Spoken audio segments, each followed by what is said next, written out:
لاعب سعودي ممتازة، يفتكها سلمان الفرج، كرة عرضية خطيرة ومحاولة باتجاه ناصر، تحرك من جانب سلمان، محاولة تمرير، كرة جميلة وكرة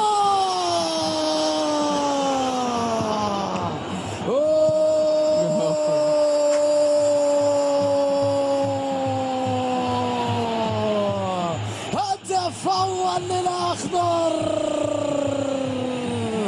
الله على سالم، تورنيدو والزلزال يسجل للمنتخب السعودي هدف أول للأخضر بعد 26 دقيقة.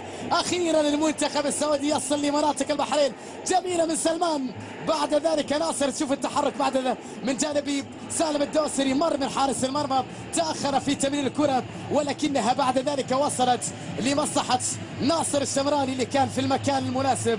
السعودية هدف، البحرين لا شيء. الحياة تعود إلى استاد الملك فهد.